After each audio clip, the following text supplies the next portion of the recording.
Um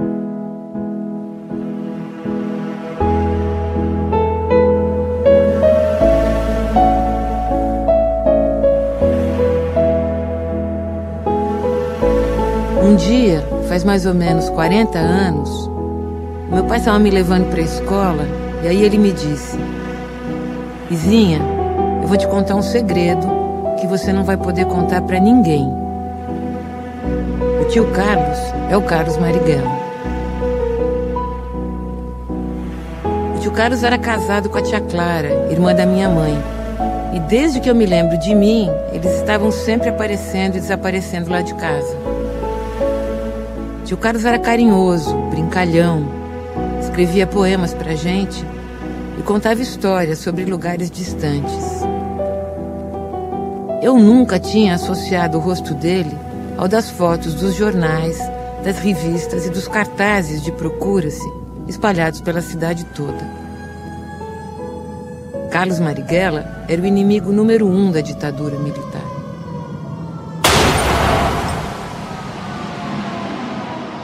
Em 1969, ele foi assassinado em uma rua de São Paulo. Eu acho que esse filme começou a ser feito nesses dias, porque eu sempre quis saber quem foi, afinal, Carlos, esse tio querido e proibido, que viveu quase 40 anos clandestino, sem deixar pistas.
Vou lhe falar um pouco da minha vida.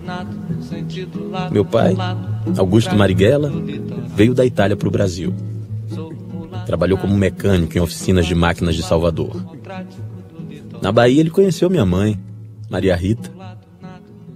E com ela teve 8 filhos.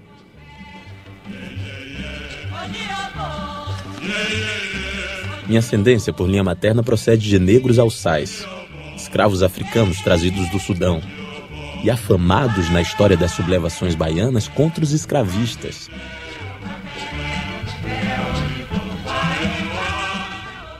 Esse anarquista da Sicília, Augusto Marighella, é seduzido ou seduz, a gente nunca sabe, uma mulher linda do Recôncavo, que é Maria Rita.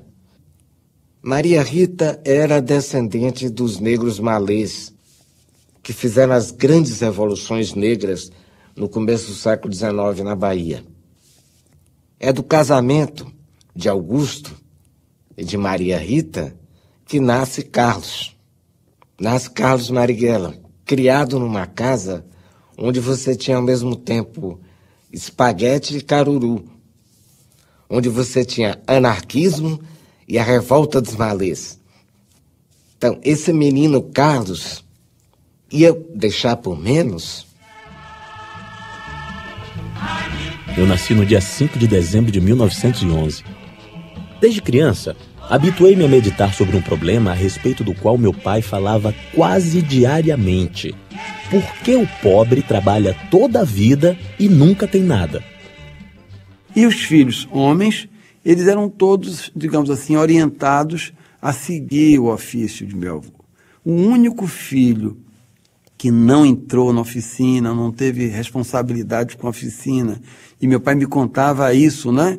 Meu avô queria que meu pai estudasse. Ele tinha percebido desde o primeiro momento que meu pai tinha talento, tinha pendores, e ele tinha grandes possibilidades numa vida acadêmica, de estudante. Ele guardava o jornal para meu pai ler, ele guardava a vela para que meu pai lesse os jornais. Eu conheci Marighella e as maneiras de ser dele antes de conhecê-lo pessoalmente, né? Porque eles estudavam no mesmo ginásio que a minha irmã Iracema. Eram alunos de ponta, né? Eram bons em matemática, eram bons em português, eram bons em inglês. E minha irmã sempre comentava as coisas do Marighella, as malandragens dele, né? E Marighella estava sempre no noticiário das coisas de estudante, né? Ele era muito ativo, muito participativo, né? Essa história da vida estudantil dele era de uma inquietação, né? E fazia muito verso também, e gozação, tal, aquela coisa de baiano aí, é o lado baiano dele, né? Tem a famosa prova de física dele sobre o espelho, né? Em verso e tal. Ginásio da Bahia, aos 23 de 29 deste 8º mês. Doutor, a sério falo, me permita em versos rabiscar a prova escrita. Espelho é a superfície que produz, quando polida, a reflexão da luz. Há nos espelhos a considerar 2 casos, quando a imagem se formar. Caso primeiro, um ponto é que se tem. Ao segundo, um objeto é que convém.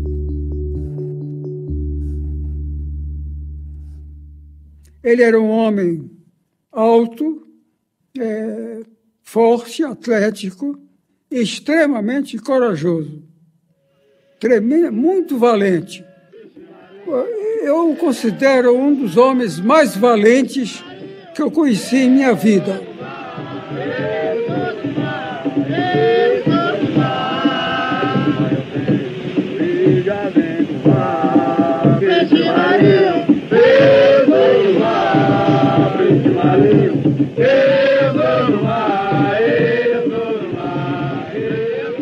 Simbolicamente, ele tinha na constituição biológica dele o povo dele. Ele encarnava esse povo biologicamente. E, ao encarnar esse povo biologicamente, por uma grande sorte, ele o encarnou também moralmente e psicologicamente. Ele sentiu a necessidade desse povo. Ele era um homem pobre, ele era um homem do povo realmente, ele não abandonou a sua classe. Como membro da sua classe, é que ele imaginou para o seu país uma situação em que a miséria acabasse, em que a justiça social se instalasse. Abracei a causa do comunismo quando ainda frequentava os estudos de engenharia civil na velha Escola Politécnica da Bahia. Pouco antes de terminar o curso, abandonei a escola e desisti da carreira. Um sentimento profundo de revolta ante a injustiça social não me permitia prosseguir em busca de um diploma num país onde as crianças são obrigadas a trabalhar para comer.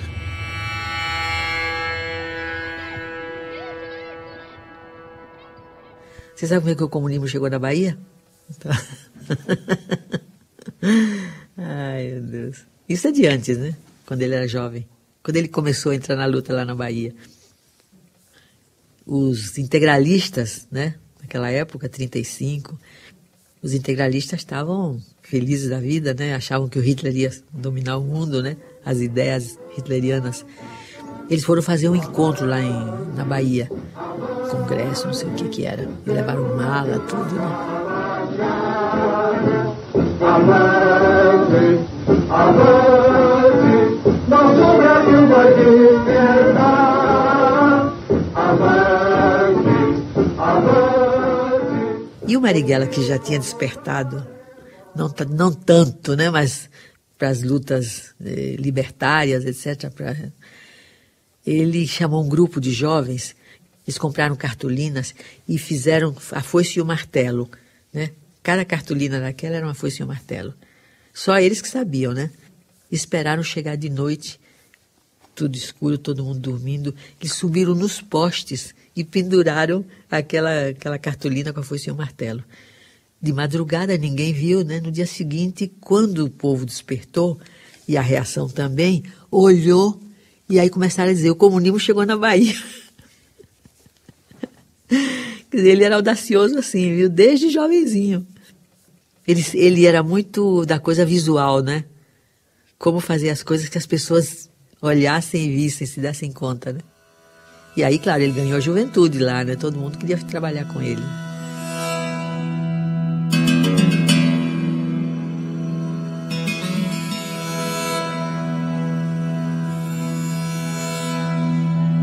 Porque nós temos que lembrar o que é ser comunista entre 1930 e 1964 no Brasil. Ser comunista não é só ser de esquerda.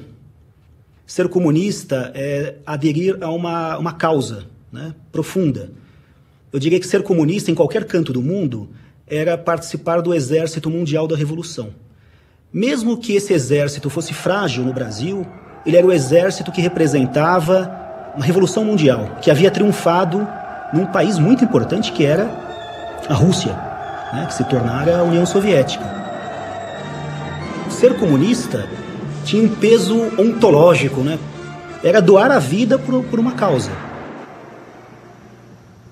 O caráter da revolução é o da luta pela independência nacional, a emancipação das oligarquias e o caminho socialista para seu pleno desenvolvimento econômico e social.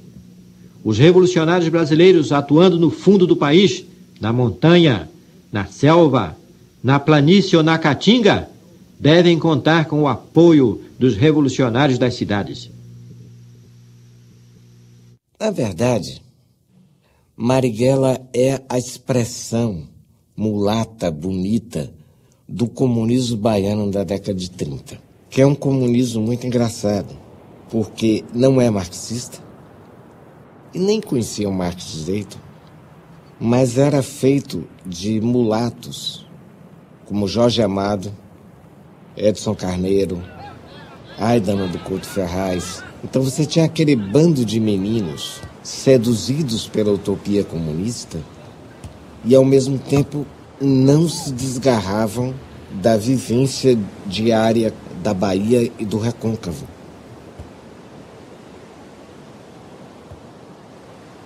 Antes de 1930, nenhum intelectual brasileiro se achava com obrigação de tomar atitude política. Era outra coisa. Muitas vezes eles iam ser deputados, funcionários públicos, conservadores, liberais. Depois de 1930, por causa do comunismo e do fascismo, todos os intelectuais passaram a sentir a necessidade de opção política. Aí os intelectuais passaram a ser ou fascistas, ou de direita, ou de esquerda, ou liberais, mas não puderam ficar mais omissos. Depois de 1930, Getúlio Vargas representa isso, o conservador urbano começou a falar. O Brasil estava passando da democracia de poucos para a democracia de todos, e a gente não podia ficar de braços cruzados.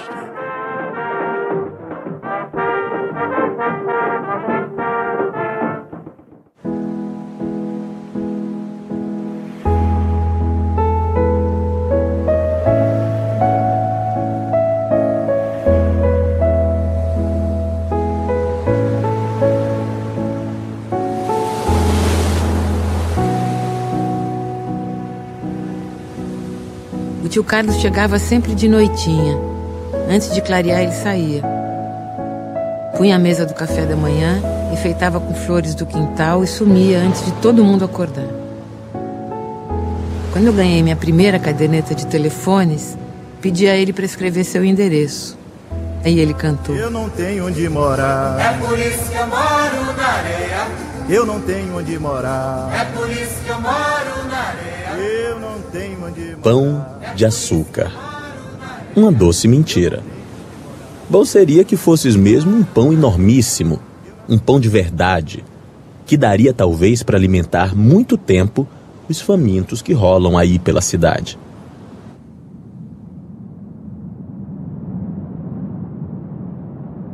Meu pai sai da Bahia, né, e vai para o Rio de Janeiro reorganizar o Partido Comunista, que havia sido duramente reprimido em função do levante de 1935. E no Rio de Janeiro, né, ele é preso. E esse jornal, que é um jornal muito lido na época, a Gazeta de Notícias do Rio de Janeiro, ela, digamos assim, faz um registro de como os comunistas eram vistos e tratados naquela época. Porque você vê aqui exatamente, né? A manchete principal fala que 3 cavalheiros afetados de comunismo acabam de ser afastados do público pelas pessoas que zelam pela boa profilaxia social.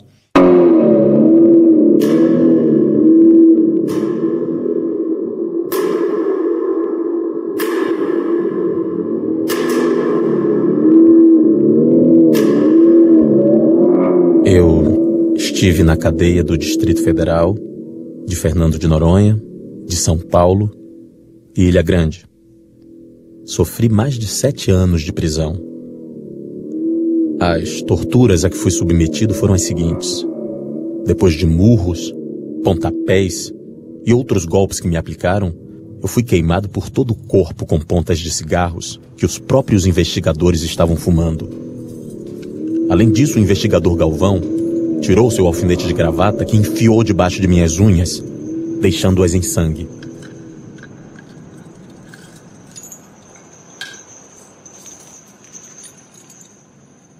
E você sabe que ele esteve preso na Ilha Fernando Noronha durante o Estado Novo, né? Ele ficou de ajudante de cozinheiro, porque tinha dezenas e centenas de presos. Mas o Marighella, preocupado com o tempo, então ele bolou várias coisas, como fazer o trabalho de educação, né? Como fazer o teatro. Então, por exemplo, tinha aula de línguas. Quem soubesse uma língua tinha que ensinar os outros, não é? E ele aprendeu inglês. Nas horas vagas, quer dizer, quando terminava todo aquele batente ali, de noite o pessoal ia dormir, né? E ele ficava estudando.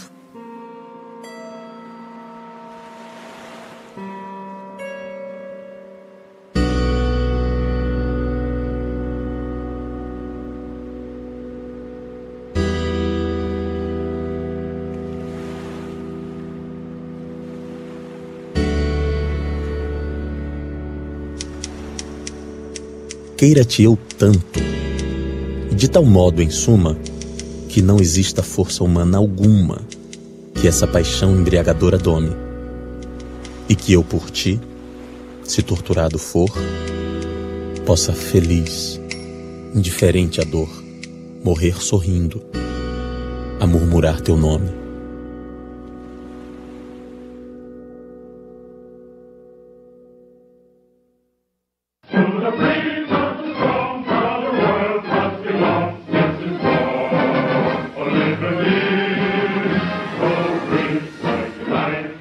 Em 1945, a União Soviética cresceu muito no mundo inteiro, porque a luta deles foi uma luta terrível.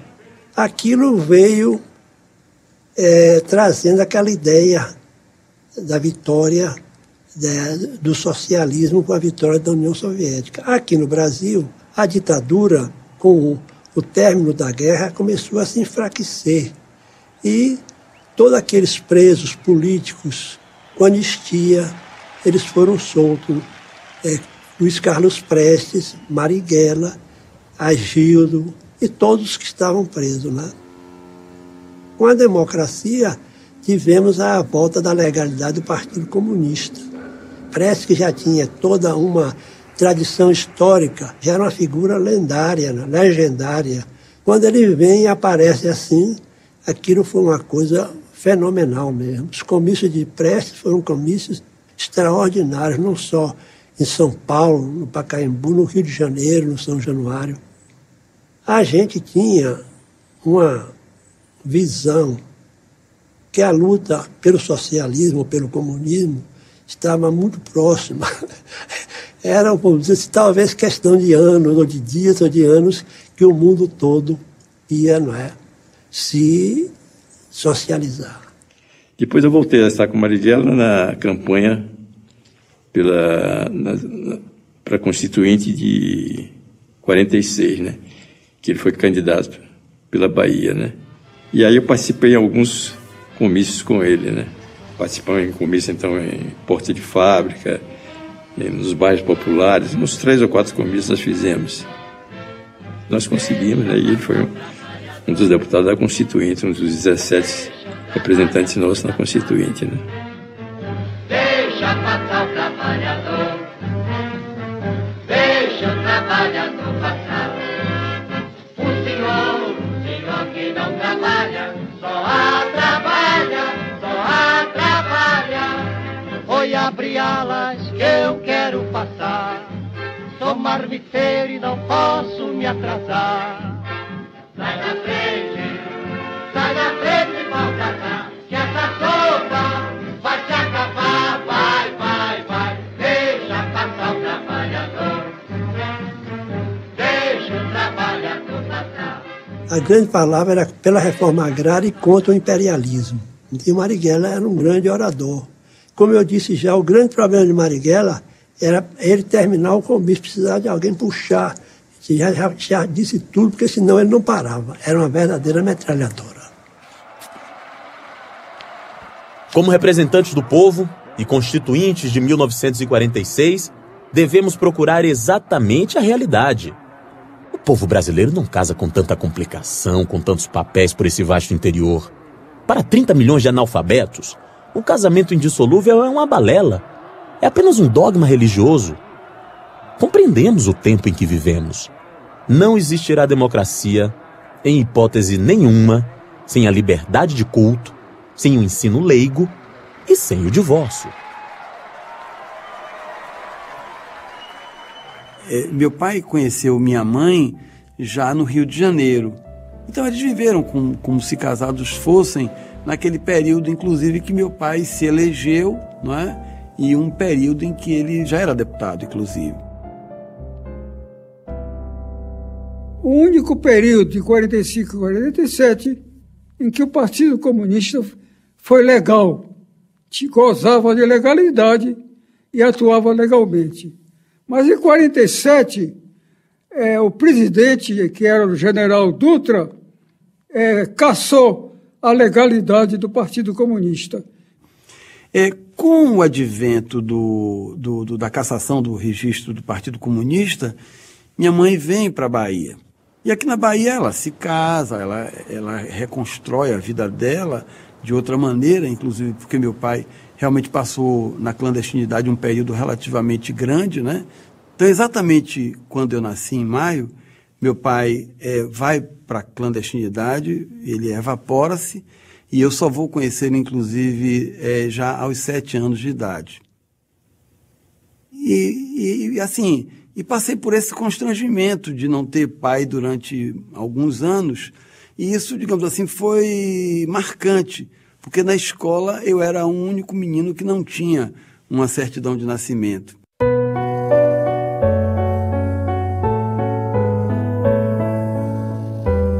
Seja a figura abaixo que se vê. O espelho seja a linha beta C. O ponto P, um ponto dado seja. Como o raio incidente R, se veja. O raio refletido vem depois, e o raio luminoso ao ponto 2.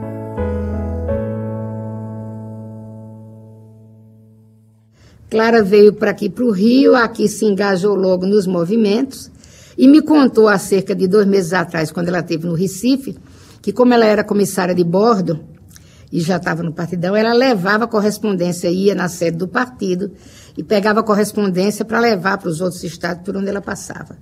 E num desses dias, ela me disse até assim, eu toda fardadinha, toda bonitinha, estava aquele mulatão bonito assim na porta, me olhou e eu passei por ele sem dar bola. E fui embora, peguei a correspondência e fui embora. Quando voltei, o Jorge Amado me disse assim, olha, aquele cara que estava lá na porta, o Carlos Marighella, disse, que branquinha arrumada vocês arranjaram. Aí ela disse que ficou lisonjeada e começou a voltar lá. Quando meu padrasto soube que ela estava namorando com Marighella, eu acho que o grande susto dele era que fosse como comunista. Como é que pode, né? Isso não era inconcebível para ele, né? E eu dizia para ele, mas meu pai, eu chorando, né? Mas meu pai, ele é Goy? Ele é Goy, não era Goy, Reuter e Schwarzer, quer dizer, era cristão, Reuter, comunista e preto, né? Negro. E eu dizia, pois ele é tudo isso, mas é uma pessoa ótima, maravilhosa, não sei o quê, um cara ótimo, um coração desse tamanho. Não teve jeito, ele não aceitava. Mandou buscá-la aqui no Rio e cortou toda a roupa dela, né, para que ela não fosse para a rua, não tivesse chance de fugir nem de sair. E aí Marighella foi para Recife, foi para a casa de Adalgisa Cavalcante, que foi a primeira mulher a ser deputada em Recife pelo Partidão, por Jaboatão, que era uma cidade conhecida como Moscozinho. Sei que combinaram e fizeram um vestido imaginário. Um vestido que poderia ou deveria caber em Clara. E a Adalgisa costurou o tal vestido, levou escondido numa bolsa, deu a Clara. Clara vestiu este vestido e fugiu de noite com Marighella, com esse vestido. É uma grande história de amor, na verdade.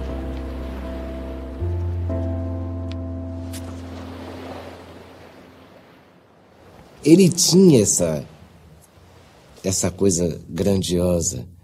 E essa coisa grandiosa também, e bem divertida, bem humorada, né? Do cara que saía vestido de mulher para dançar no carnaval, sendo clandestino. Mas diz que numa dessas vezes, próximo do carnaval, já no carnaval, ele apareceu fantasiado de mula manca, né? Mancando e tal, e com uns adereços, alguma coisa assim. Nesse negócio do carnaval, música de carnaval, ele era bom nisso, ele gostava disso, né? Faço qualquer negócio com você, cabrocha, tanto faz ser lá no Rocha ou Jacarepaguá, pode até a mula mancar, que eu vou a pé pra lá. Eu acho que ele foi um grande sedutor do mulherio. Eu não posso dizer que ele era um homem muito bonito, mas ele era uma figura diferente. Na minha época se dizia que a pessoa tinha ou não tinha churupitó. Era no tempo do teatro de revistas, e a gente, quando queria dizer que o cara era bacana, era bonito, que tinha tesão, aí a gente dizia, esse cara tem churupitó.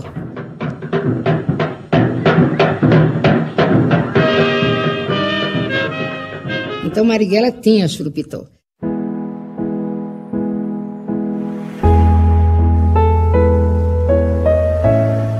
De noite, quando o tio Carlos estava em casa, ele nos punha para dormir.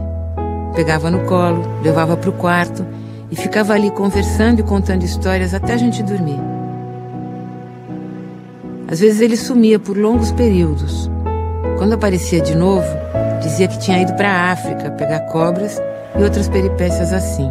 Aí ele escrevia com detalhes como é que ele pegava as cobras, colocava em caixas de sapato, como é que ele levava para fazer vacinas no Instituto Butantan. Pra gente, ele era um herói. O partido se jogou numa clandestinidade terrível, talvez até um pouco exagerada, né? Nessas circunstâncias, eu fui servir, depois que servi ao Prestes, fui servir ao Marighella, né? Fui chofer dele.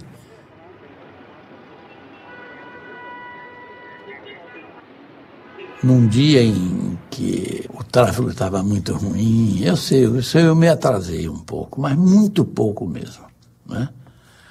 Quando o Marighella entrou no carro, estava indignado e me deu um carão muito forte, talvez até excessivo, né? E me chocou.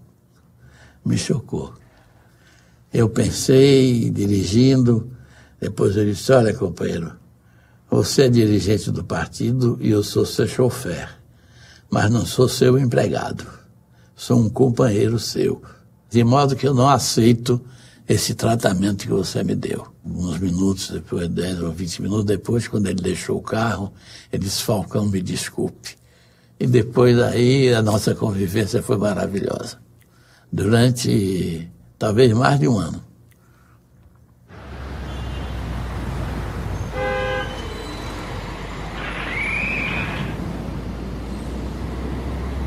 Ele não podia mais ficar no Rio e o partido mandou para São Paulo.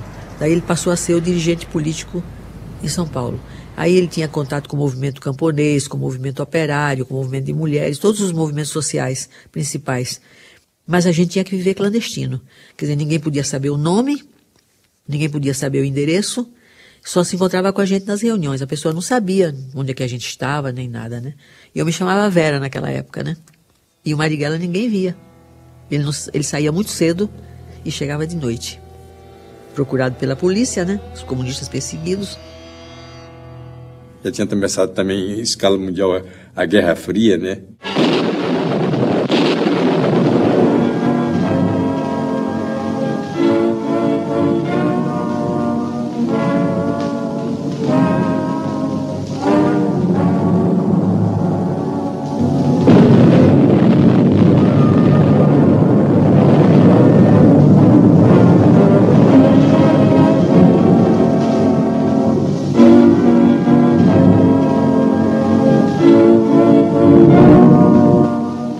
Na verdade, na época de Stalin, todo mundo era stalinista, porque achava que ele era o continuador de Lenin.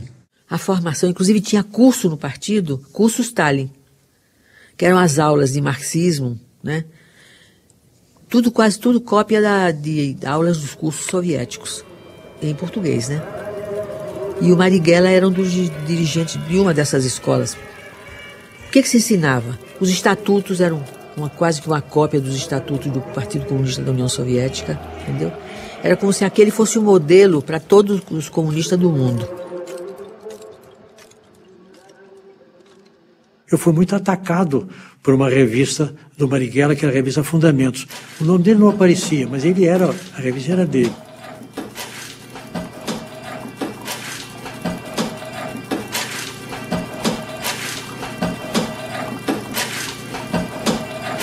Nós éramos do Partido Socialista Brasileiro. E você sabe que dentro da esquerda, às vezes a rivalidade é maior do que entre a esquerda e a direita. Uma espécie de concorrência por causa do terreno. Eles nos chamavam de trotskistas, porque naquele tempo, diferente de hoje, o trotskismo era um xingo. Qualquer pessoa que discordasse da linha do partido era trotskista. Era sinônimo mais ou menos de ladrão, assassino. O Jorge Amado, quando escreveu Os Subterrâneos da Liberdade, naquela moldura stalinista, né, que havia não só na cabeça dele, mas os principais dirigentes e literatos do Partido Comunista, ele situa o Carlos Marighella como o herói do romance. Aliás, o nome do herói do romance é Carlos, uma evidente referência ao Marighella.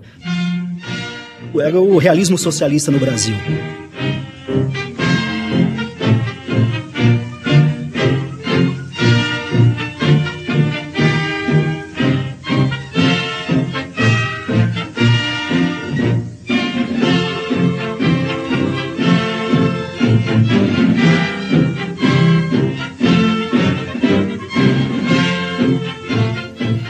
Um dia ele chegou em casa e disse assim, Clara, eu preciso estudar inglês. Eu disse, por quê? Ele disse, porque eu vou viajar. E eu não perguntei para onde. Não podia perguntar. Porque era clandestino, né? Você não sabia onde é que o cara ia, quanto tempo ele ia ficar. Quando ele voltou, eu estava presa. Eu tinha sido presa em Campinas, né? Com livros, etc e tal. Tremenda comunista perigosa, como eles diziam, né?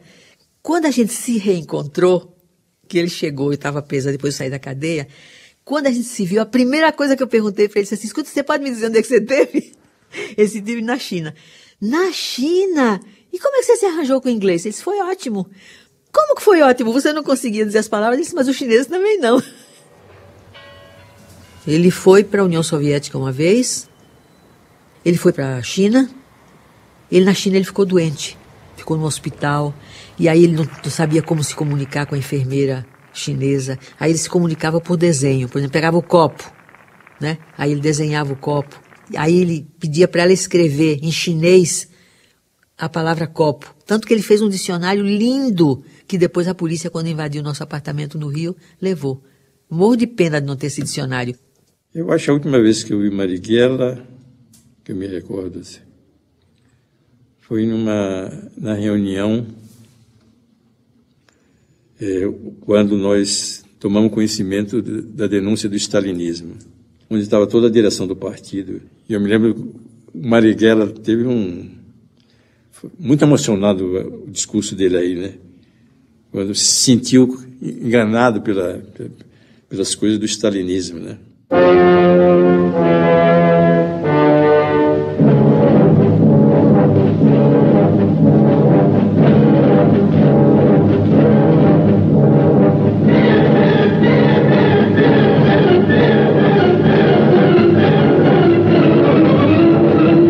Mas, como diz, chorou, ficou assim realmente muito emocionado com aquela denúncia. Como é que eu lhe disse? O Stalin era tido para todo mundo como um pai, como um sábio, como um homem que não errava. Aí é o início da ruptura dele também com o partidão, né? Vamos chamar assim. Foi traçada em seguida uma normal. O ângulo I de incidência AR igual. Olhando em direção de R segundo, a imagem vê-se nítida no fundo. No prolongado, luminoso raio que o refletido encontra de soslaio. 2 triângulos, então, o espelho faz. Retângulos os dois, ambos iguais. Iguais, porque um cateto tem comum 2 ângulos iguais, formando um.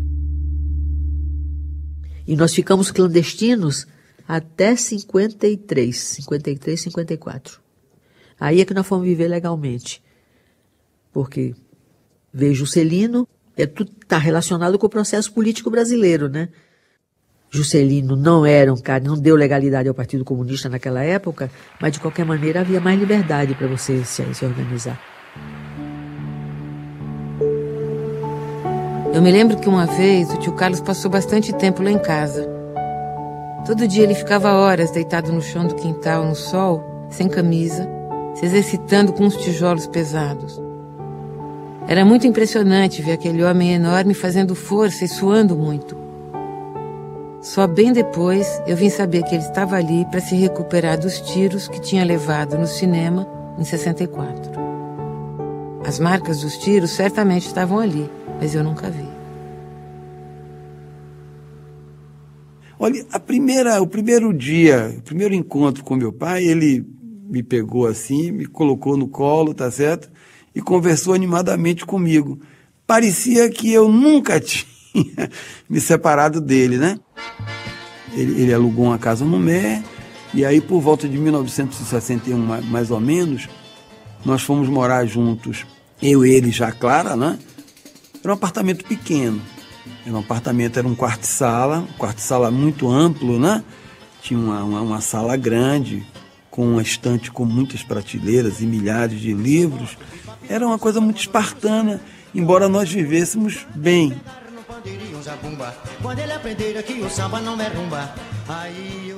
Lá em casa tinha um gravador, que era uma coisa rara. Ele trouxe, eu me lembro bem, ele trouxe esse gravador de um encontro internacional lá em Moscou. E ele começou a fazer uma novela, que era uma novela que ele fazia apenas aos sábados e domingos. Ele ia gravando, ele gravava vozes femininas, era uma novela que depois ele botava para tocar e pedia a minha opinião, e eu ia vendo capítulo por capítulo, né? Então ele gostava disso, ele tinha essa veia, digamos assim. Se ele não tivesse tanto comunismo na frente para fazer, ele certamente seria uma pessoa que trabalharia com as artes e tudo mais. E ele gostava de música.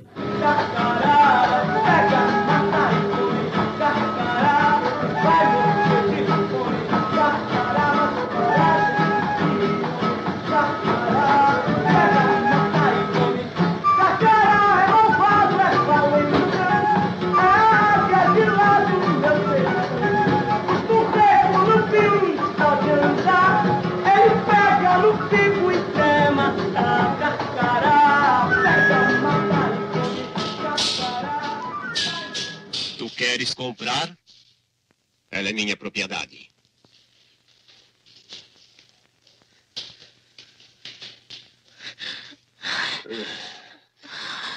A gente vivia um momento de grandes transformações, né? Por exemplo, você tinha lá o cinema novo, o teatro novo, né? Todas as reformas políticas necessárias que estavam sendo preconizadas antes do golpe, né? Lá toda a sociedade, né? A UNE, enfim, os sindicatos, as ligas camponesas, quer dizer, era uma efervescência muito grande. Então essas utopias eram coisas não tão utópicas, até porque nós tínhamos a Revolução Cubana, né, que tinha sido vitoriosa, nós tínhamos lá o Vietnã resistindo.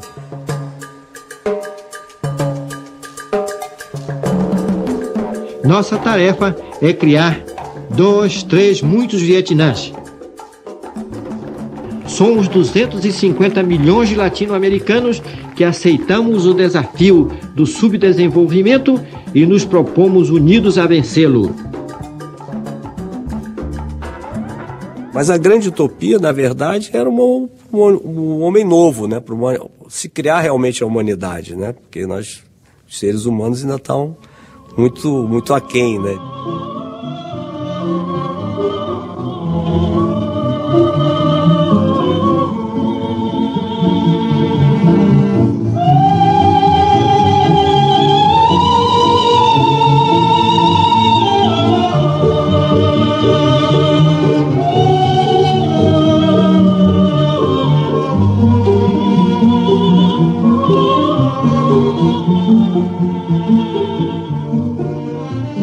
Em 64 foi um momento em que essa onda estava subindo, em que, por exemplo, mesmo do ponto de vista agrário, as ligas camponesas do Julião estavam deixando os usineiros apavorados. O proletariado urbano, depois de ser muito tempo tutelado pelo Ministério do Trabalho, estava ficando muito mais consciente político. Porque a gente parava, o Brasil parava. A organização ferroviária do Partido Comunista nas ferrovias é que parava pela reforma de base, pela posse do Jango, a renúncia de Jango. Quer dizer, são coisas que você tinha que tomar posições. Maringa já atuava também no Rio de Janeiro, tá entendendo? O cara conhecia o problema da luta da classe operária, etc. Entendendo? E participava e estimulava essa organização sem empinar o nariz. Não ficava assim como dirigente. Era um quadro diferenciado que a gente conversava assim tranquilamente e ele entendia as posições nossas como sindicalista mesmo, como fazer, como operário.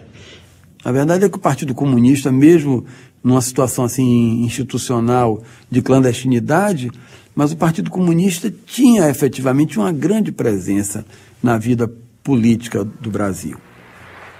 Grandes figurões da República, grandes figuras da música e da literatura, né, ligavam lá para casa. Nesse dia, do 13 de março, fui para o Rio, numa delegação.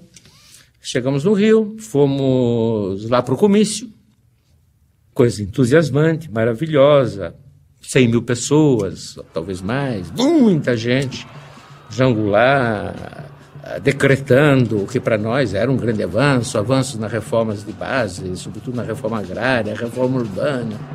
Nós estávamos num grupo de jovens, 4, 5 jovens, e um deles disse, mas por que nós não vamos na sede do Comitê Central?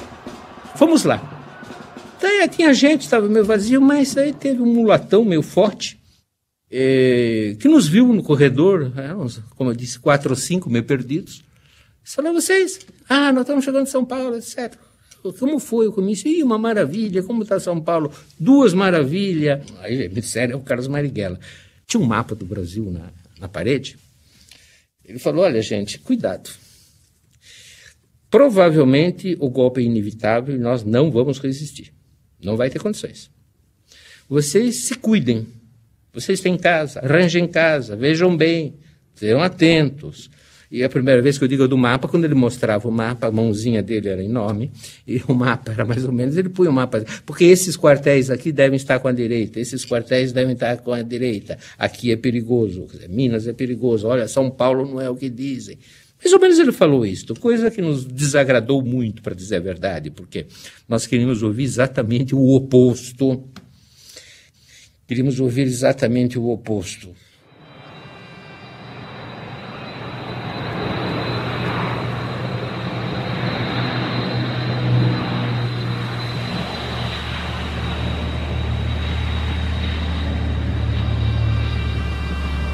O que se dizia é que o governo do João Goulart tinha um esquema militar que seria capaz de abortar qualquer tentativa de golpe, tá, vindo das Forças Armadas.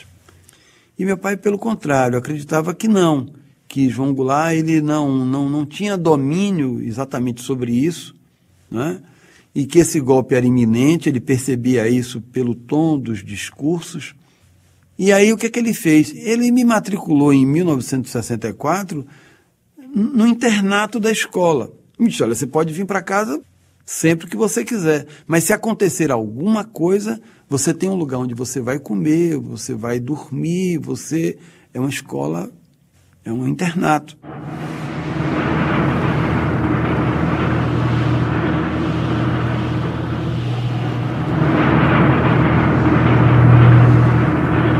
Quando veio o golpe, parece que ele estava prevendo, porque quando ele chegou em casa de noite, já havia essa notícia, né, de que eles tinham entrado em Minas, que estavam vindo, mas ninguém sabia certo, né? Ele disse, então é melhor a gente ir embora, porque eles vão invadir isso aqui. Aí a gente pegou uma maleta, enfiou umas roupas dentro, pouca coisa, né? E não podia levar nada, não podia levar os livros, tinha que sair daquele jeito. Então não sei por que a gente saiu de madrugada. Não sei por que, em vez de a gente descer pelo elevador, ele disse assim, vamos pela escada. Acontece que a gente desceu pela escada e a polícia entrou pelo elevador.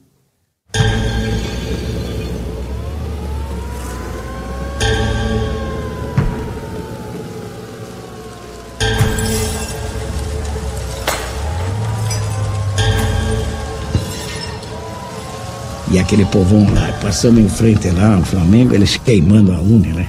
Botando fogo, e a gente passando naquilo. E fomos na casa do Prestes. E, infelizmente, nós tivemos uma resposta, né, muito... que a gente saiu liquidado.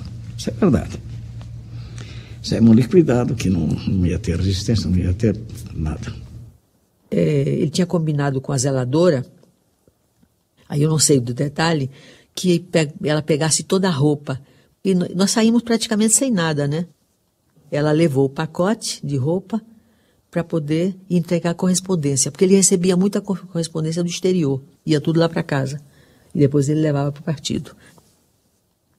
Aí quando ele se aproximou do cinema, quer dizer, ele ia se encontrar com ela no cinema, quando ele percebeu, ele não viu direito, mas ele percebeu que ele estava sendo seguido. Ele entrou rápido no cinema, né? Era matinê, né? Ele entrou no cinema, pouquíssimo tempo depois, as luzes se acenderam e a polícia deu tiro.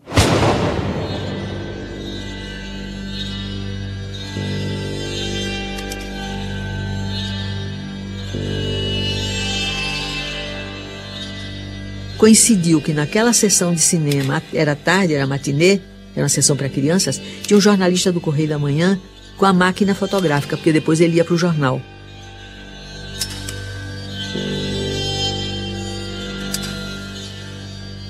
Essa foto foi importantíssima, porque mostrou quando eles deram o tiro, né, que ele levanta e começa a gritar, né, abaixo a ditadura militar fascista. Aí ficou preso mais um tempo, não davam habeas corpus, até que o Sobral Pinto, que foi aquele grande advogado, né, acabou conseguindo o habeas corpus para ele. Mas ele mal se recuperou, ele resolveu entrar em ação de novo, né?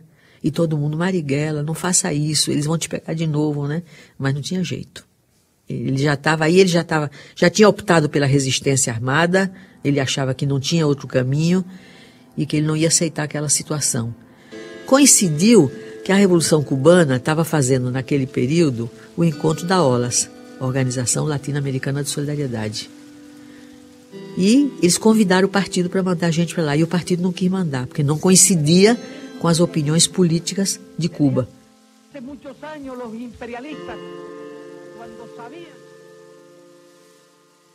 Aí o Marighella aceitou o convite, convidaram ele, ele foi. Fez uma viagem clandestina e chegou lá.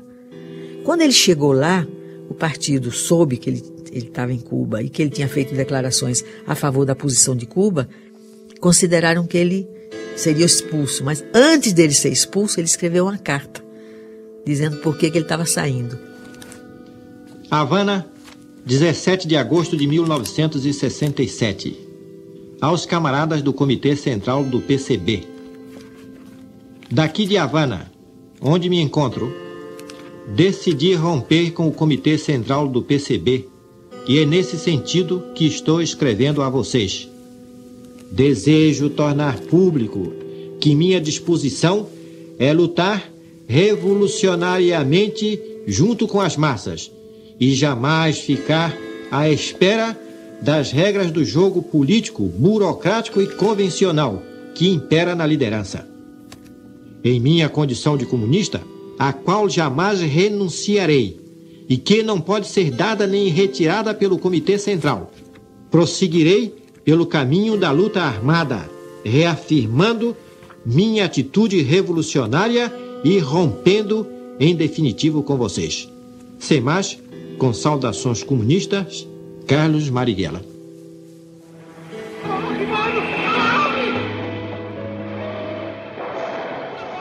Depois que meu pai contou o segredo sobre tio Carlos, passei a vibrar com cada ação dos guerrilheiros e a torcer por eles. No dia da tomada da Rádio Nacional, fiquei feliz comemorando uma vitória. Mas à noite, todos os ruídos me amedrontavam. Eu me deitava olhando para o teto e pensava: e se eu for torturada, conto ou não conto? Eu só tinha 10 anos e nunca mais eu vi o tio Carlos. A repressão começou a aumentar violentamente, a ditadura não dava folga, a área estudantil, a área sindical, era tudo, quer dizer. É o que eu digo para a juventude, né? Você usava brinco, era preso, cabelo comprido, era preso. Música, você não podia reunir, né? O estudante não podia reunir, não podia fazer assembleia. Eles jogavam, né? Não é do outro tempo, mas pegavam a caça ali, né? Essas caças ali, aí, jogam uma laranja lá dentro da caça ali, não sai, a laranja não saía lá embaixo, era preso, pô. Só porque a laranja não saía lá embaixo. No Brasil, não há liberdade de crítica, de opinião ou de organização. Os dois únicos partidos políticos existentes legalmente, se assim se pode dizer, a Arena e o MDB, são partidos consentidos pela ditadura, com o objetivo de fazer crer à opinião pública estrangeira que no Brasil há liberdade política. A verdade é que não há. Desde o golpe de abril de 1964, o Brasil está transformado numa base de operações dos Estados Unidos. As maiores empresas norte-americanas, como a General Motors, General Electric, Firestone, Swift, Armour, ou bancos estrangeiros como o First National Citibank, detêm o controle estratégico da produção industrial e agrícola do país. E, de repente, o Marighella vem com a colocação que cai como uma luva, né? Na questão da descentralização, que dá ação, que faz a vanguarda e essa coisa toda. Então, eu falei, bom, esse é o homem, né, da história, né? Então, a partir daí, nós começamos a nos interessar, a conhecer mais sobre o Marighella, né? Marighella era um homem que ganhava qualquer um que conversasse com ele. Ele ganhava pela sua simplicidade, ao mesmo tempo clareza das ideias, pela sua paixão. E era um homem que inspirava imediatamente a confiança. Sobretudo a confiança nossa, que éramos jovens e inexperientes, sabendo que ele tinha, o passado que ele tinha atrás, né?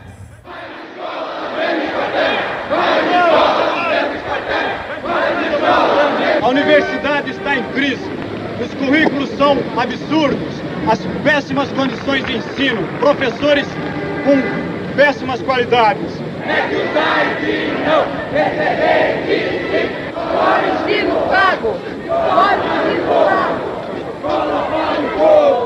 Eu acho que é difícil, talvez, no olhar de hoje, no momento hoje, a gente entender o que poderia ser uma decisão como aquela. Mas eu vivi um momento de uma decisão de uma geração, não é? De um momento político no mundo.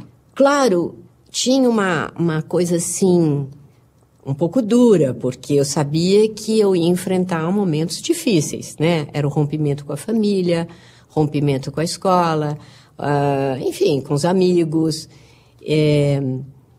Mas, ao mesmo tempo, era um vulcão dentro, né? Me impulsionando porque eu sabia que eu tinha que fazer esse tipo de atividade e a luta, né? Marighella, naquela circunstância para a gente, era assim, um herói, um mito. Não chegava a ser Guevara. Guevara foi o grande mito. Mas no Brasil a gente tinha Marighella. Com a vitória da Revolução, executaremos as seguintes medidas populares. Aboliremos os privilégios e a censura. Estabeleceremos a liberdade de criação e a liberdade religiosa. Libertaremos todos os presos políticos e eliminaremos a polícia política. Tornaremos efetivo o monopólio estatal das finanças, do comércio exterior, das riquezas minerais e dos serviços fundamentais. Confiscaremos a propriedade latifundiária, garantindo títulos de propriedade aos agricultores que trabalhem a terra. Eliminaremos a corrupção. Serão garantidos empregos a todos os trabalhadores, homens e mulheres. Reformaremos todo o sistema de educação.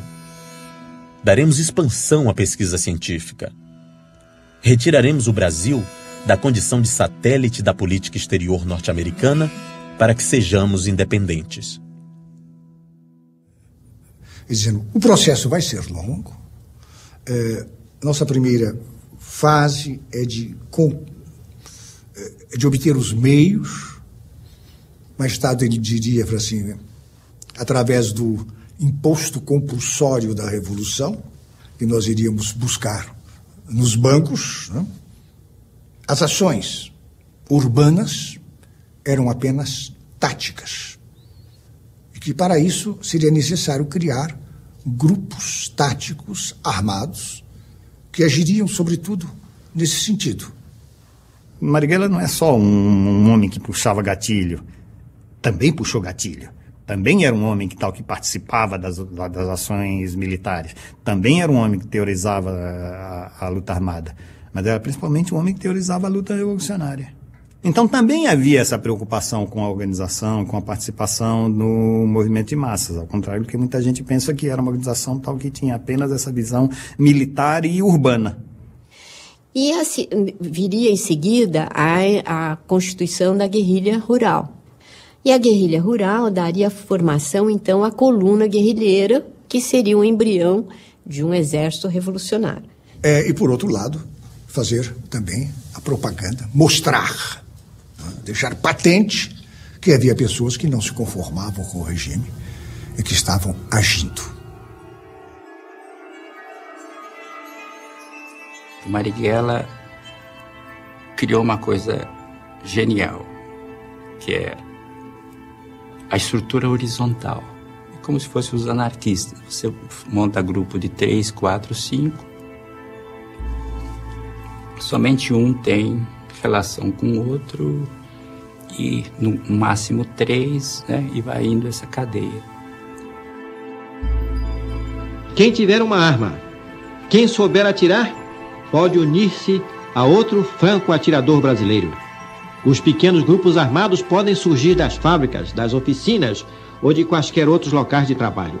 Podem surgir dos bairros, das ruas, dos conjuntos residenciais, das favelas, mucambos, malocas e alagados. Podem surgir dos colégios, das escolas, das universidades, das fazendas, das usinas, dos patrimônios, das colônias e concentrações agrícolas ou dos pequenos povoados, bem como das cidades do interior, dos municípios e seus distritos e vilas. O Brasil é um país cercado das guerrilhas da Bolívia, da Colômbia, da Venezuela e não pode aspirar a libertar-se senão pela luta guerrilheira.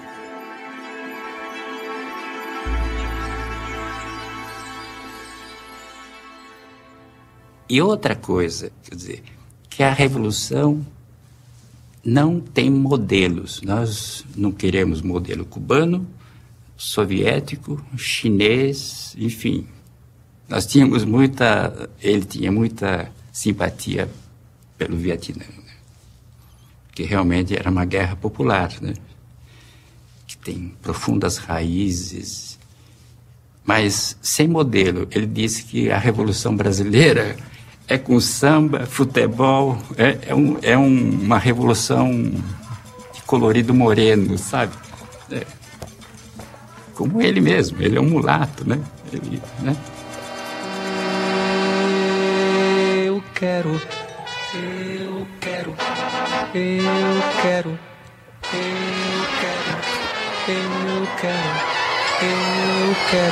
E aí, nesse primeiro contato, foi interessante porque ele expôs, então, as preocupações estratégicas da organização, um pouco o que tipo de condições nós íamos ter que atuar, acentuou muito o aspecto da disciplina, e ele dizendo que, naquele momento, ele gostaria de alertar aqueles que poderiam estar com algumas ilusões de que entrando na luta armada era apenas o aspecto heróico, não é?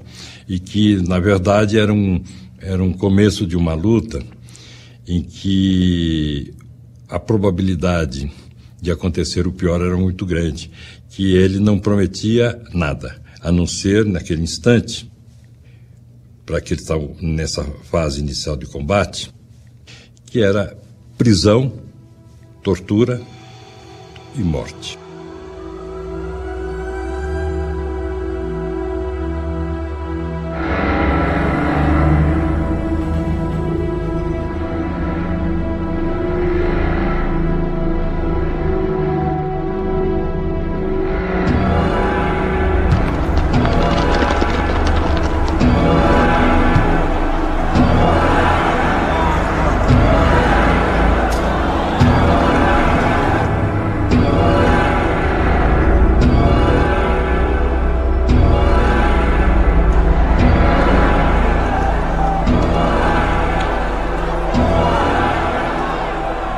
Você não sabe aonde você vai parar, né? Você começa fazendo pequenas coisas. Você pega um embrulho, leva lá, traz o embrulho de volta, vai entregar alguma coisa para alguém, vai levar alguém daqui para lá.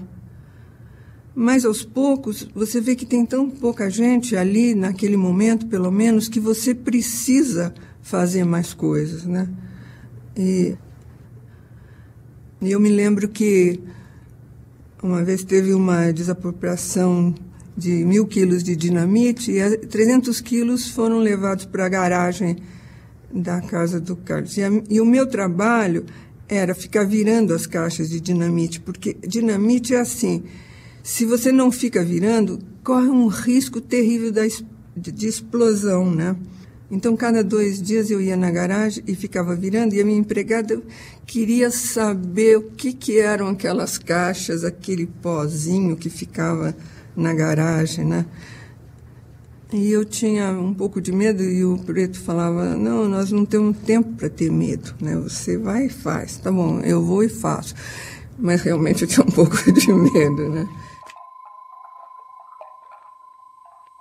A grande virtude, né, do Marighella nisso aí é que ele não era um teórico, né? Não era que ele ficava lá no ar-condicionado mandando as pessoas fazerem as coisas. Ele ia, tomava o comando das ações, as primeiras ações ele comandou. E ele entrou, ele foi o primeiro que gritou, isso é um assalto, aí os demais, houve o assalto, saíram a pé, ele saiu a pé, tomou um ônibus, que era uma novidade, isso era totalmente inusitado, né, um assalto nessas condições. E no dia seguinte foi engraçado que teve depoimento das pessoas que estavam lá no banco, testemunhas, que disseram que o autor do assalto, que gritou, isso é uma ação, era alguém muito parecido com o Ciro Monteiro. E de fato ele era. Então a gente começou a fazer a metralhadora, granadas, né? E a metralhadora ainda era muito incipiente. Nós fomos uma ação uma vez com essa metralhadora, testar a metralhadora. Só que chegou no meio da ação, a metralhadora desmontou, caiu. Por sorte, era um supermercado, só tinham pessoas fazendo compra, ninguém entendeu nada. Toca catar a metralhadora, o pente que caiu aqui embaixo do braço. Eu abro o jornal e vejo notícia de um assalto. E o jornalista que dava a notícia dizia... Curiosamente, havia uma metralhadora no assalto. Eu falei, somos nós, né? O Marighella tinha me dito que ia fazer um assalto agora por aí. Então, mas apareceu uma metralhadora. Era quem? Mas eles não fizeram ligação imediata com o Marighella.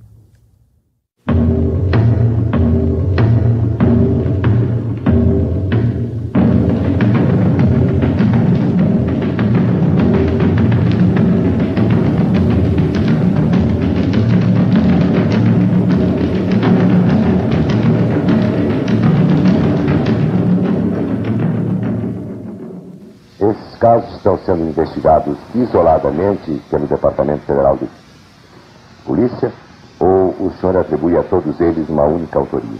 Bom, Almir, os casos estão sendo investigados isoladamente, mesmo por ter sido sucedido em períodos diversos. Né? Começou com aquele do consulado americano, depois veio da Polícia Federal, depois do quartel-general da Força Pública e ultimamente esse da Rua Conselheiro Crispiniato. Então cada caso foi tratado isoladamente. Houve uma prisão, nessa ocasião houve uma prisão, e pela primeira vez se associou o nome de Marighella àquela série de assaltos e de ações que tinham sido feitas até então. E então foi quando Marighella saiu na capa, o ministro da Justiça era o Gami Silva, e publicou, e decretou Marighella inimigo público número 1, e ele sai naquela capa da Veja famosa, não sei se você tem essa Veja, deve ter.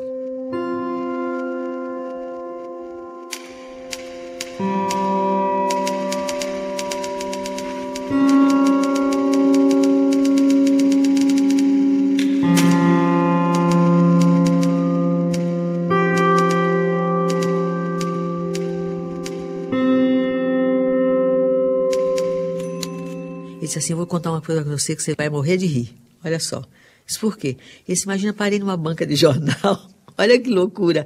Parei numa banca de jornal e tinha um retrato meu, né, na banca.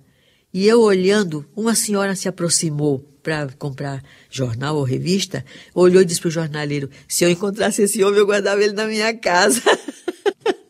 Ele ficou emocionadíssimo, né? Mas loucura, na banca do jornal.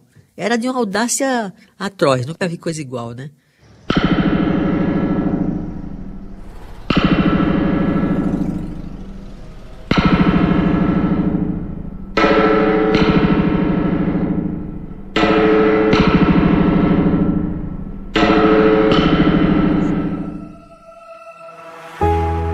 Por anos eu tentei fazer esse filme, reunindo documentos, fotos, pistas.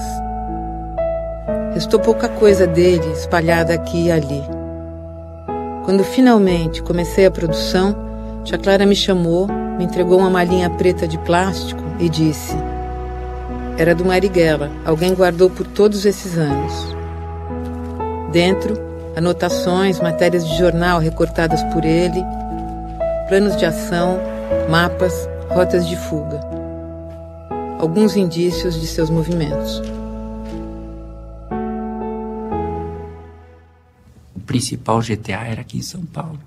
Nós tínhamos mais de 70 pessoas, né? Quando algumas ações, nós usávamos quase 30, 40 pessoas, né? Além das ações, os carros, fugas, proteção, né? A gente começou a bloquear quarteirões inteiros de setores bancários da cidade e ali a gente ocupava tudo, todas as lojas, todos os bares, todo o tráfico, bloqueava tudo, né? Inclusive, os carros, dominava carro de polícia que estava ali, sempre tinha, e sempre com armamento, e eles proclamavam agora com metralhadoras, não sei quanto, tal. A gente pegava tudo, inclusive os revolvinhos do soldadinho, pegava tudo, né? E ainda fazia comícios, né, junto à população, expropriava os bancos, não só um, mas com 3, 4, né? Entendeu? O que tivesse naquela região. Trem pagador partiu às 8h25.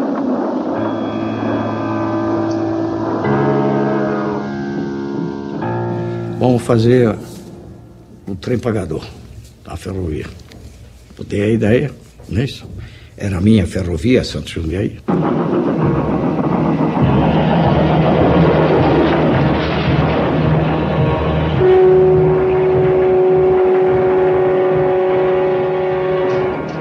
A gente sabia que o trem partia na Estação da Luz, parava na Lapa 3 minutos, e depois era expresso, não é isso?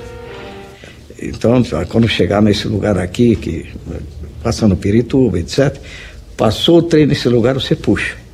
Vai parar no lugar que está, vamos dizer, na época o Maringa que estava esperando no carro a descarga, não é isso?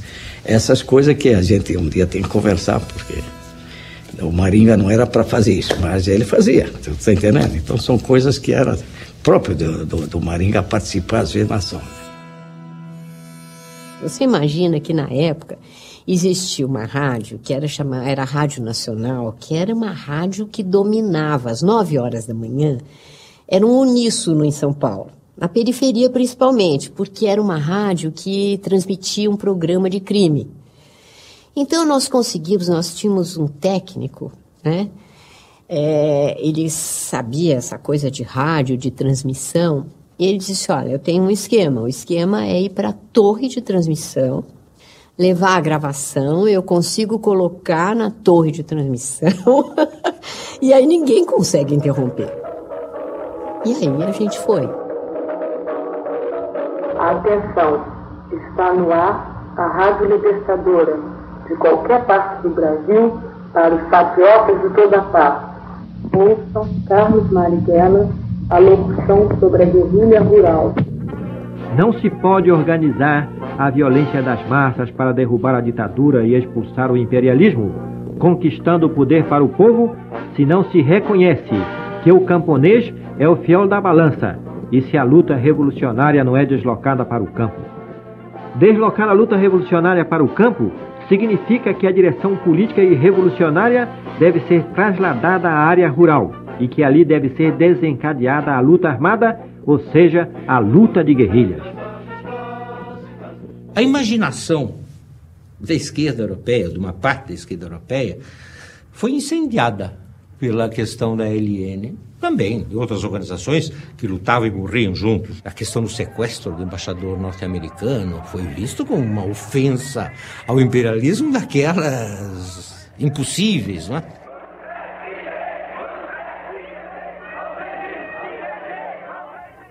Me lembro um encontro com o Sartre, ele pegou os documentos do Marighella, ele começou a ler. Gostei. Enfim, coisas diretas, sem torneios. Eu vou publicar tudo no próximo número do Tão Moderna. Isso quer dizer que a intelectualidade do mundo inteiro ia ler, e foi publicado na edição de novembro.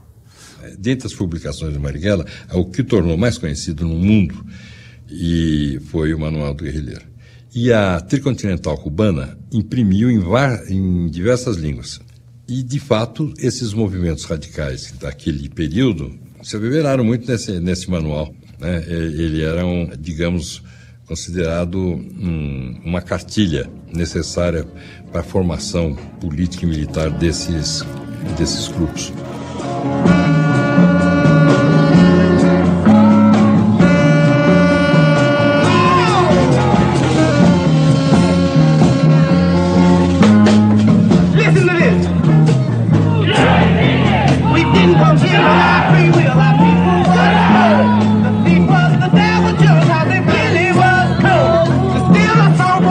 Il faut prendre un fusil pour être un révolutionnaire. O Godard desviou uma bela importância para nós, aquele trabalho nosso foi importante. Certo, para a produção não era tanto assim, mas para ajudar a nossa luta.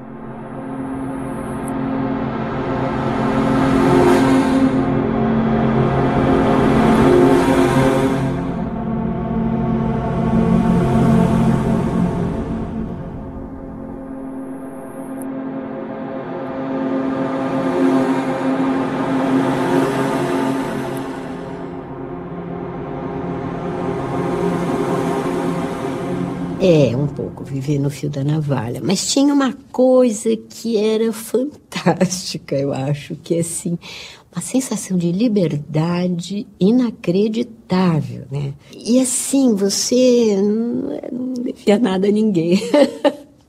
Era uma coisa assim da transgressão total, né? Revolução é sacrifício. Tenhamos decisão, mesmo que seja enfrentando a morte. Porque para viver com dignidade, para conquistar o poder para o povo, para viver em liberdade, construir o socialismo, o progresso, vale mais a disposição de ir até ao sacrifício da vida. Teve também a ação lá do Chandler, né, que foi também um torturador lá do Vietnã, né, um alto oficial americano, que estava aqui instruindo o nosso, como eu digo, a influência, né, a interferência americana na política brasileira, diretamente instruindo os nossos oficiais aí a prática de torturas, né? Foi o primeiro justiçamento que a Eliane fez.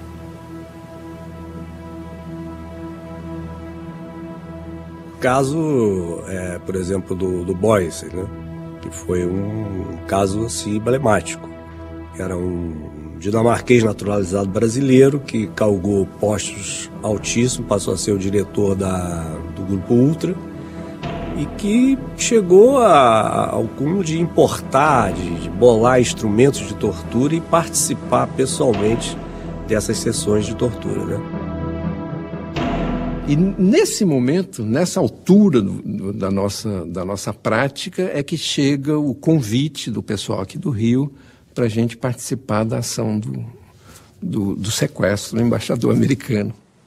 Em termos militares, nós capturamos o cara e o trocamos por outros companheiros que eram presos da parte dele, estavam presos no esquema deles.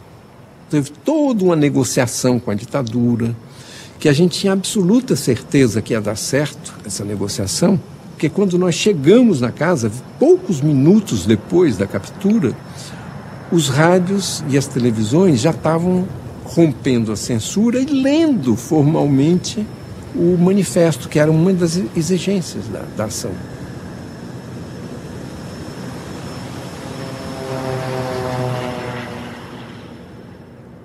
Marighella não queria essa ostensibilidade, justamente para evitar que a repressão caísse dessa maneira em cima dos revolucionários.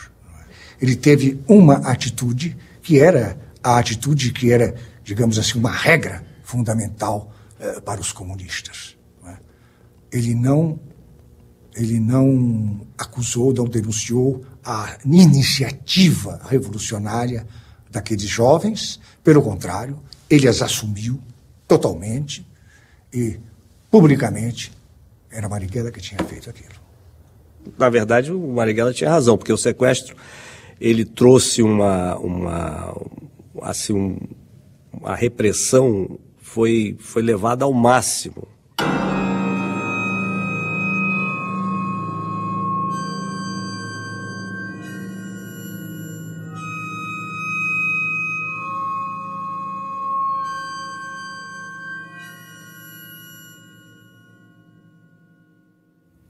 Eles criaram o DOI-CODE. Eles centralizaram todo o sistema de informação.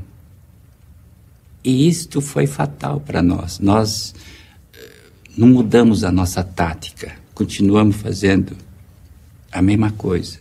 Foi se fechando o cerco, não é? O medo das pessoas, o cerco com a morte de muita gente, as prisões, a invasão de casas. Foi ficando de tal jeito que você percebia.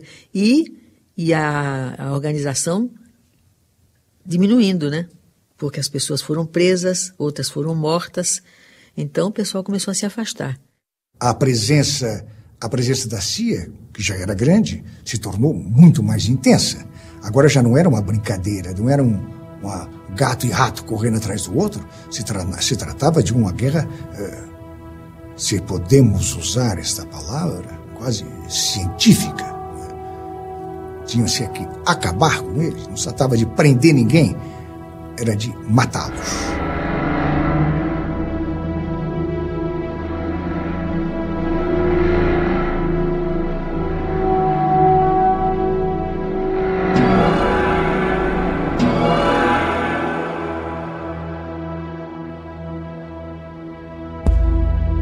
Eu ficava intrigada com uma espécie de bolsa, na época se chamava capanga, que o tio Carlos carregava sempre. Ele entrava em casa e imediatamente colocava no alto da estante para ninguém mexer. Aquilo era um mistério para mim.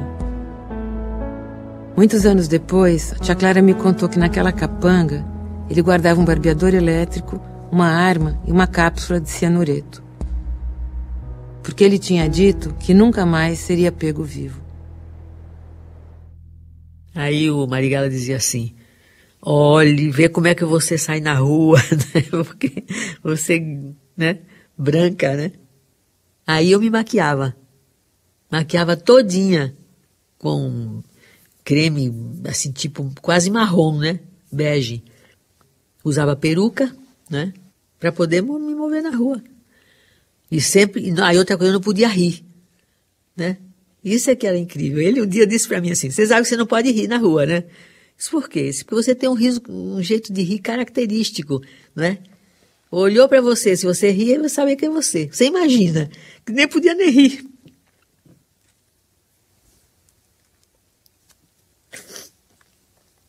Mas é uma coisa dramática, né? Porque aquela opção que a gente sabia de vida ou morte era uma opção que estava aí, no dia a dia, né? À medida que a coisa foi evoluindo, ficava cada vez mais patente. Inclusive se discutia muito a questão de não se entregar, de se suicidar, tomar cianureto, essa coisa toda e tal. Ele devia estar fora de São Paulo, não podia estar em São Paulo. Isso foi um erro grave. É um irresponsável? Eu acho que ele é um solidário. Vai cair tantos companheiros. Eu sou responsável, eu quero resolver a situação. Quero salvá-los antes de ir. É coerência. Nenhum comandante, nenhum dirigente dirige o movimento fora do país. Como diz, mesmo que seja para ir, para morrer, eu vou morrer no meu país, né? Lutando. Um de nós cai com o número telefônico do convento dos dominicanos em São Paulo, anotado num documento seu. Me parece que era um canhoto de cheque, parece. Não foi um frei, dois que foram presos, foi o convento inteiro que foi levado para o DOPS. Muita gente sabia. Os que tinham alguma alegação já aproveitaram, fizeram as malas e correram. E aparentemente, Marighella devia estar ao par. A polícia chegou em casa, tipo meia-noite, mais ou menos, e era o Esquadrão da Morte. Era o delegado Fleury, que foi entrando assim, de uma maneira muito bruta, achando que ele estivesse lá, porque eles chegaram com o Frei Fernando e jogaram o Frei Fernando em cima de mim, assim, a hora que eu abri a porta, jogaram o Frei Fernando em cima de mim. Ou seja, se houvesse reação, seria contra ele. E o Frei Fernando estava com o rosto deste tamanho, vermelho, inteiramente vermelho, os olhos vermelhos, algemado, as mãos também muito inchadas. E me mostrou assim, tipo assim, não aguentei, né?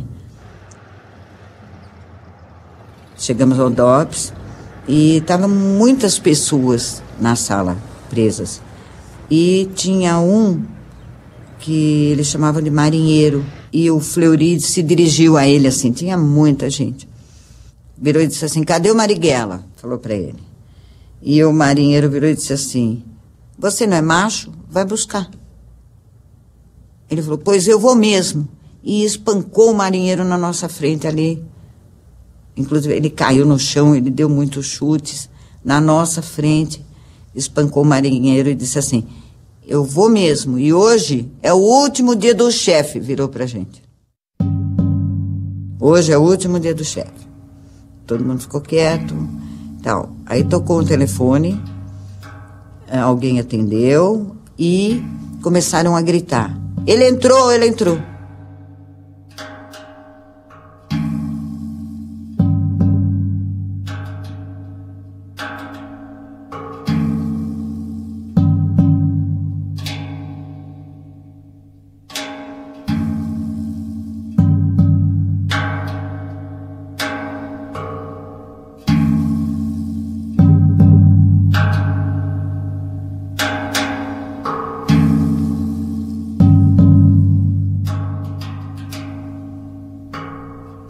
Em casa, estava todo mundo vendo o jogo do Santos e do Corinthians.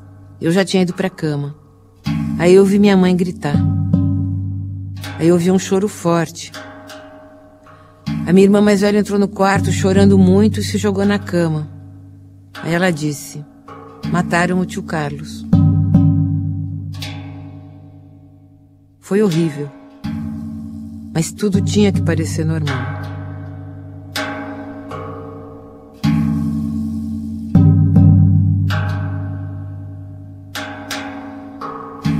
Primeiro telefonam lá para casa, depois mandam um jornalista com um carro e tal. Eu fui assim com um mau pressentimento. Quando cheguei lá no jornal, eu cheguei sozinho, né? Eu vi se formando ali naquela máquina, né? Numa espécie de telex, eu vi se formando a imagem de uma pessoa, que é aquela foto, né? De meu pai com baleado, sangrando, ali no fundo do automóvel, daquele Fusquinha. E eu pude ver que era realmente ele, não é? Era o rosto, era inconfundível, enfim, não é?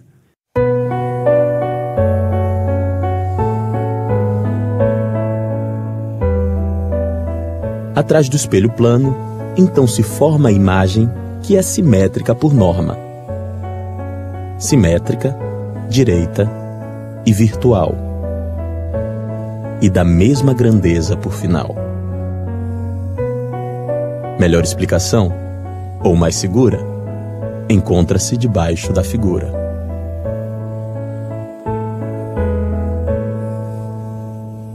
Para mim, Marighella é um dos heróis do povo brasileiro. É um santo do socialismo, um santo ateu, um santo sem Deus. Eu não gosto de uma afirmação de que Marighella era um aventureiro. Existe muito essa afirmação. Não, olha, um homem que começou a militância social jovem, que foi dirigente partidário, já muito moço, que lia como um doido, que dirigiu e escreveu em vários jornais e revistas, era um homem, era um quadro muito competente da política. Pode ser que às vezes tivesse qualquer coisa de utopia. Eu gostava um pouco de fazer poesia, olhar as estrelas. Mas quando eu olhava a estrela e fazia poesia, ele sempre caminhava nessa trilhadura dos homens e das mulheres de cada dia, que constroem a vida de cada dia. Não era um aventureiro. Foi um dos melhores quadros políticos do Brasil do século XX. Foi uma vida densa, como poucos brasileiros tiveram. Cometeu erros? Sem dúvida nenhuma. Eu costumo dizer, os inconfidentes erraram, ou se erraram, o que eles fizeram de erro? Deixaram entrar infiltrados. Os inconfidentes alfaiates negros da Bahia erraram. Eles quiseram combater a escravidão, a colônia e o latifúndio, tudo de uma vez. Foram massacrados. É lógico que errou o Frei Caneca, quando ele queria o sonho da igualdade dele lá para o Nordeste. Não dava. Os camponeses de Canudos, os camponeses de Santa Catarina, perderam. O que seria do Brasil sem eles? Seria mais rico ou mais pobre? essa nação seria infinitamente mais pobre. Atenção, está no ar a Rádio Libertadora. Atenção, está no ar a Rádio Libertadora. Atenção. Temos presente em nossos estúdios. Atenção, atenção. Carlos Marighella. Carlos Marighella. Esta mensagem é para os operários de São Paulo, da Guanabara, Minas Gerais, Bahia, Pernambuco, Rio Grande do Sul, incluindo os trabalhadores do interior, para criar o núcleo do Exército de Libertação. Carlos Marighella. Carlos Marighella. O poder pertence ao povo. Carlos Marighella. Nosso lema é unir as forças revolucionárias. De qualquer parte do Brasil, para os patriotas de toda Carlos Marighella. Carlos Marighella, atenção, atenção, atenção. Apostos para o seu general, 1000 faces de um homem leal. Vamos. Apostos para o seu general, 1000 faces de um homem leal. Protetor das multidões, 3 encarnações de célebres malandros, de cérebros brilhantes reuniram-se no céu. O destino de um fiel seu, sabe que Deus quer consumado. É o que é, assim foi escrito. Marte, um mito, um maldito sonhador, bandido da minha cor, um novo Messias. Se o povo dormia ou não, se poucos sabiam ler, e eu morri em vão, lese louco sem saber. Coisas do Brasil, super-herói mulato, defensor dos fracos, assaltante nato. Ouçam, é foto e é fato, há planos cruéis, tramam 30 fariseus contra Moisés, moro. Reaja ao revés, seja alvo de inveja, irmão. Esquinas revela a sina de um rebelde, ao meu que ousou lutar, amou a raça, honrou a causa que adotou. O aplauso é pra poucos. Revolução no Brasil tem um nome. Veja um homem, sei que é ser um homem também. A imagem e o gesto, lutar por amor. E de gesto como sequestro do embaixador. O resto é flor, sem ter festa eu vou e eu peço. Leio meus versos e o protesto é show. Presta atenção que o sucesso em excesso é cão que se habilita a lutar. A fome grita horrível a todo ouvido insensível que evita escutar, acredita, lutar. Quanto custa ali na cidade, chama a vida que vai por quem ama, quem clama por socorro. Quem ouvirá crianças, velhos e cachorros sem temor. Clara, meu eterno amor, sara minhas dores.